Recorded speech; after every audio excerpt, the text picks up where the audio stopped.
kalam ka tu helai kong la kan dua tim to kan tidak ubor to kan ya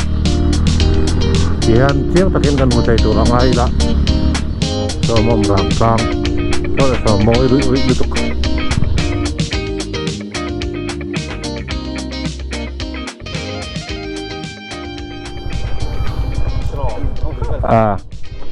video lampang ma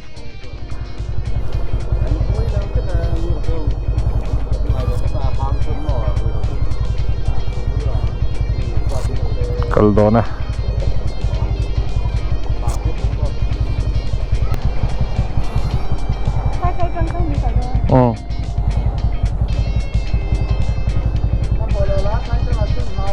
Nia pan mo la bang buông sang nít là chúng khác tọt đón là cái là anh yêu bye ai đặt là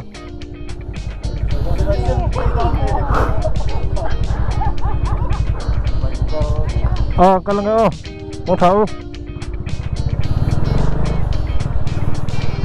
chỗ sân đón ta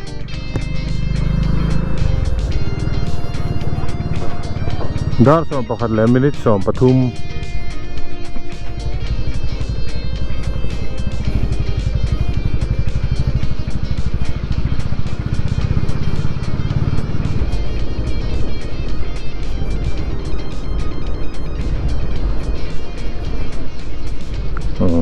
hian cycle ro ta han kan kal don ta ani cycle do ta han cytual riat tau kha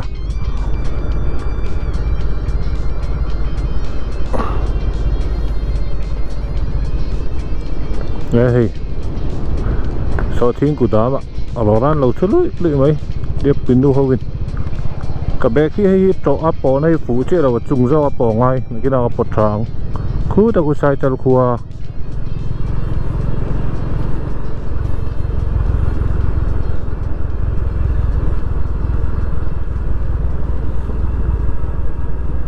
man ran ngan kal khan athim tak herai kha ai ngan ko varanga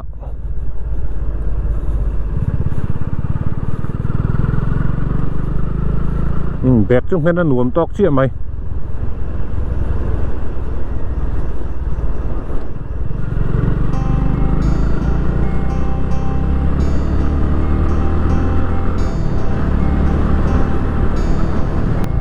còn spot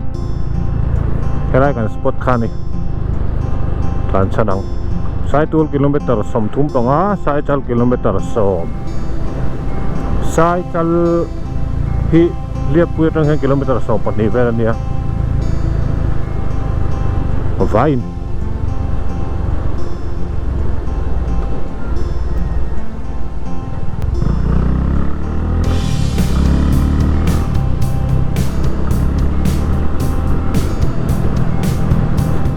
dengan sudah orang ngar aku lah honin ruam kan saya ngar tu tentang tu ni na sầu về là tu orang ngar tu na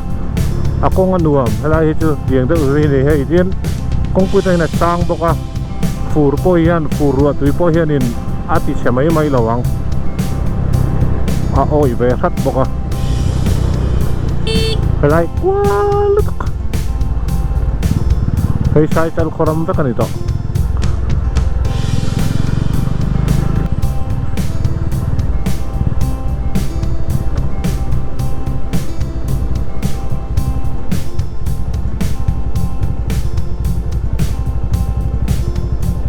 ding lokang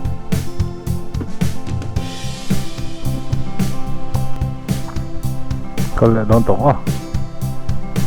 cocok warm up tol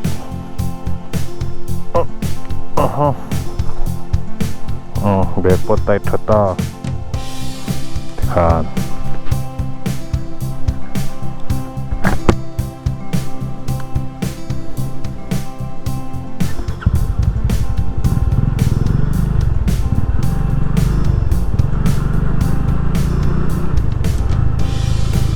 kal vang song sai chal thang sa pong at na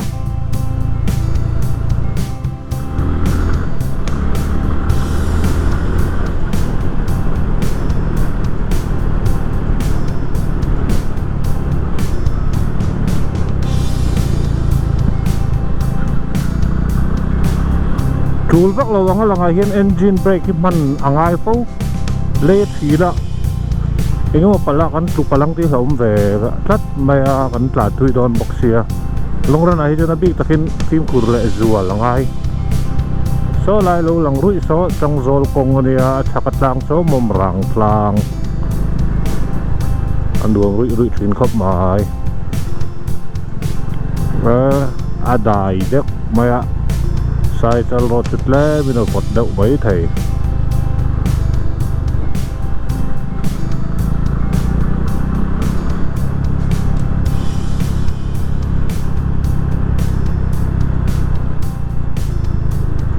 hey rai hi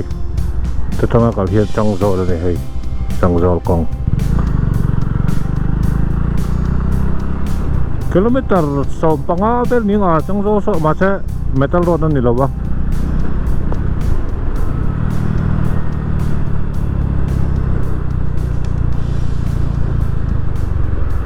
au khat ang re re a kong hi lian vak lawa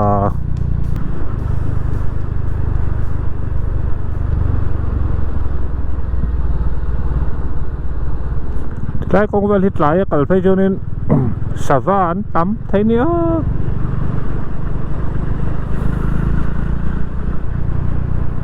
các niệm đúc mấy mà sẽ ha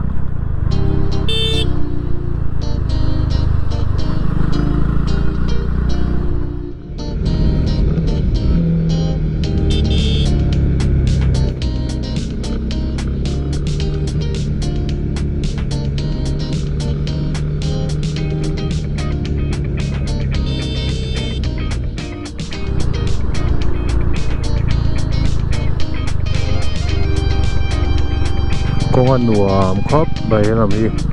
mà nó lém chun lên lại dạo đâu chun nuông lại rồi đâu đó này công an liền rất là vác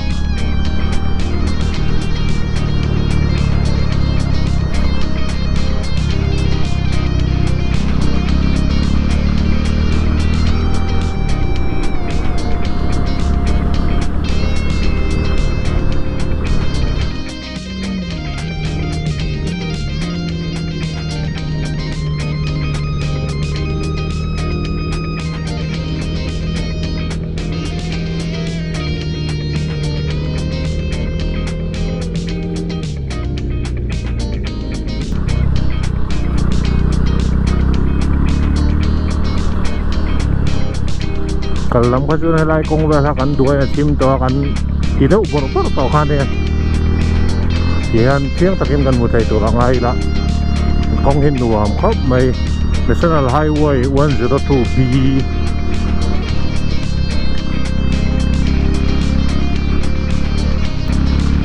sai chal kilometer thum ala om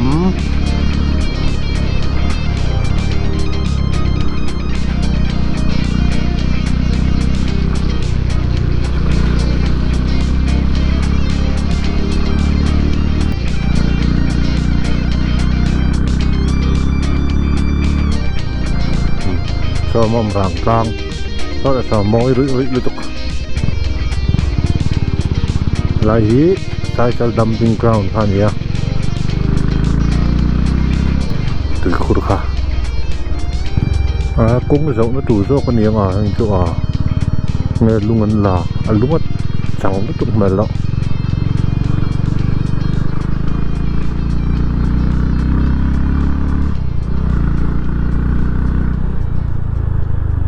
liệp với qua khá in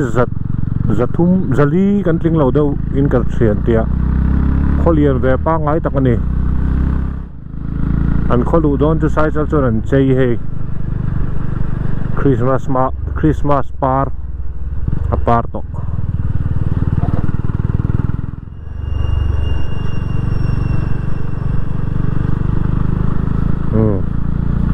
cái hắn in là lâu ẩm trana infal tu khi om lawa an bit ngal deuh vek mai an ni an in sakdan te poi ain ang deuh rawa amoi dang dai phian anin khuwa hi helai vela hian pe ka pute ten om hotlai hi niang tunai chuan biakin lo lam main road lama hang kal zona dinglam kal han kho chung akal thei boka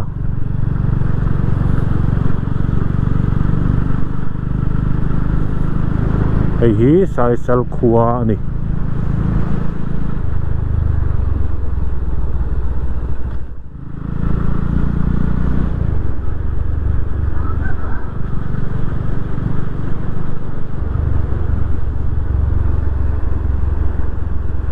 sai sal nau pang an wang ni mo bye bye nuam anti vet hinan ni hian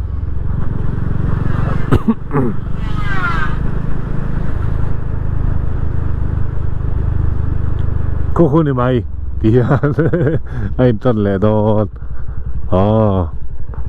công xin chân lẹ ta sai chân khu irin ai đó in lu hắt lẹ ngã lạ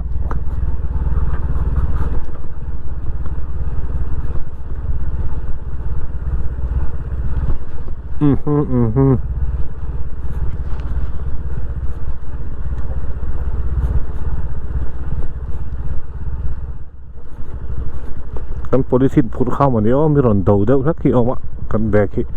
chiang cuồng lẩu đậu nghe anh này xiêm thở lóc nga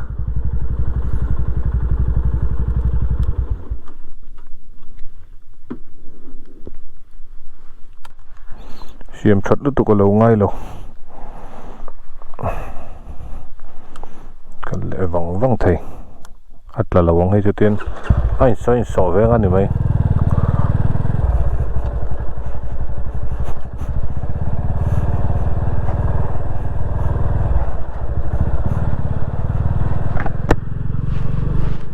lối sọ về là mấy rõ sao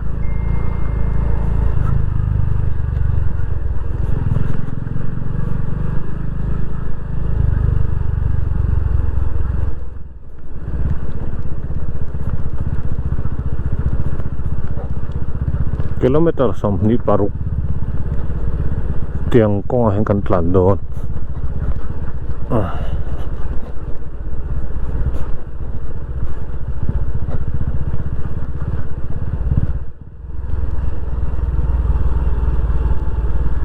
JCB hi an chop verang mai boka ati ziang le lawa chen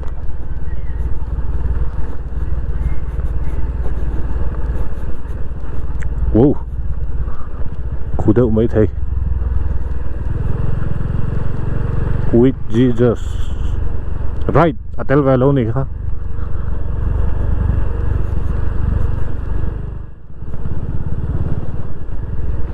kelte be atiang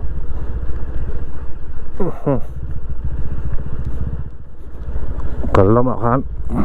khu lại thằng đậu hơn thác ăn lá nít lại đây khăn ngạc về là hơi nay lẩu phan thui lại sẽ lại về này phía tọt chị tọt lẩu mấy thẻ GoPro hẳn set của lại hẳn tị về cả mình lúc tục tọt lẩu nền bác ạ cần phải hết lại thì ẻn vắt lẩu ạ bằng phan đến dàn lắm bằng cái chữ mũ ăn uống lẩu xem xem mày tin lại tăng lẩu miệng lẩu bọc đàn thì lại có vật lệ đậu chặt chắc là ngạo vì là lâu phía đậu ta kinh trong tay mấy thầy đường in cái lệ thầy bị là cái vần hay lại về hẳn in thẹp cua còi về li rin ai ta kinh thui về phía na chặt phỉ lang khi đây phản giao bị hẳn đi khi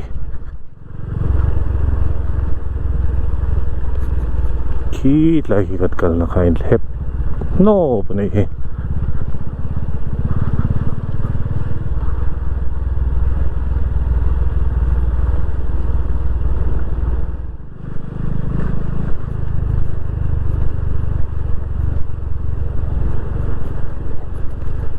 cái bike khi cái lâu là xoay lâu Yamaha Phaser này 250cc FZ25 kan ti mai ang thau hin e core nei chi ni mai a dang lam na em khom lo top speed ta chu company chu non da sang dewa a core nei wang khan mai phai tan char bak in ha ka chu ziong vak don lo tin hang bai khóc sum mai chu top speed sang vak lo sum wa tiang nga han tu nan te le commute a kho pui chu nga han commute nan chaka ai na jina lian nu em ta pot a pot vak ve la wa ti mayang hemi a racing concept ho R15 te MT te angin ma ra chu dam duk si a tlan ve thei tho si ang khan ya R15 te nen te chon in top speed te chu olok o hela hi ni mo man ni kan chol na khang kal lam ami kha nuam khap mai R15 te ang ten pod duk zu zut lo ma se an mani len mani a angi la tlan chon in top speed a te chon an pha chong lo ma se kong ko ya te ti sung lo de wa engine an siam da an na tho da na hi ti deuh chua lek jok ang chi pod dam duk ang chi jok kha ne a khal hi dam ma hei kan du na chan deuh te po ne a patling kan tiang deuh chi jok kha ne chu zo deuh vu ang chi kha charisma này to in kan nei na sa in ka ria heng hang tai pi chu tam jo ka hi chon ami jang tam tak nei om tho ma se charisma achanga heng khali kan tam deuh ami jin ang deuh le ka ta chak vur vut da ka tianga han boka tianga tiang chi kha ani chi lawa heng au cha touring bike an tiang chi hi nia tlan vut si lo chak thấu si engine chak mi zo ina kan du si entina kai ni ya te pe chan chi nga ve nga kan om ta bung kon chawa office kal lon in mi pani input chau ngai te tinga te khan tha a ha dam ta gear lian number 1 lian na la gear lian dawa tlan chau tut ngai lo khan ti khan i dam jok si khan dam de thap khan i an tan zung thaya ka tiang khan ni a ma ro in tan siang na ang zong tan vak na ang chi khan ni chi lo wa tlan ve thei fu tho an jin kong ve la chon ke ni tan chak ve si vak kha kan ni lem lo wa kami kha AFZ25 kha ron review ve pa nga bok ani chu ma ro chu cost cutting anti hey amana tlom hi hemi hitama hemi wang hianin du thu sam lo la ya tam adik ta ka sai jon a engine to atha pa ngai vi wa ma se center boosting ti te brake ti no ma se tu na jon ABS te pon chu le vek to hang la chu travet ta tai ya ron ken thangin du thu chu sam chi lo ma lo chu amana tlom me nội khát xính á tiếng 250 engine complete thể chủ khát chứ anh em mình nếu khát chú mà nó chú sợi lại sợi nữa bushing lắm bằng chỉ do cái rule cả đủ miệng đâu khát chú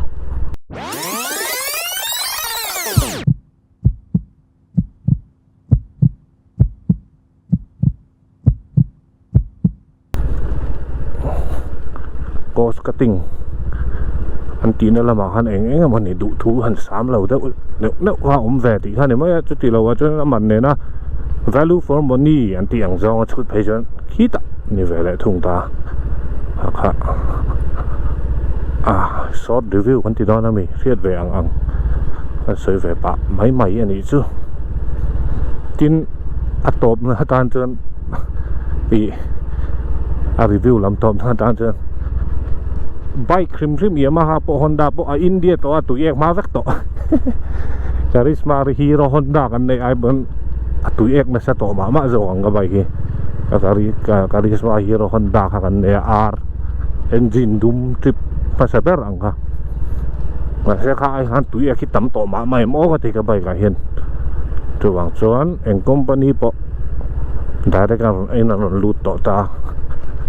India bike ani to wangin India bike kan ti don wi Yamaha pon ni se Yamaha India mo ka tiang kan Honda te pon kal thang to da Hero Honda ni to lo ta Hero le Honda ni chan sang ta ha tiang khan ni ta i khai khom na tan chon atui ekma athi ra sia arong sebok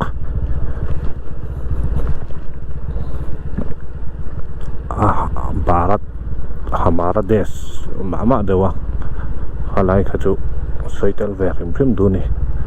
helai kan soi awanga siam that na chan tur po om chu lo nga ma se ka mu dan kan soi ve ni chu China rule kanan mutang ang teu po hanin riding gear safety gear kan ti ang hemi apoi mo na kluk pat le him siba ba ka ti ang rule chuk ti ang ne wa po hanin mi veng kan thuam no hi the anga uluk ka a gear le ya to deu le tu ti la man mi lo wa mi a veng thei ve pa ngai hi om ve a ke kor pul nen ta chon galila a ha nam jok mai thei ko lum lai phai chen wa sa a tha ber lo ha kha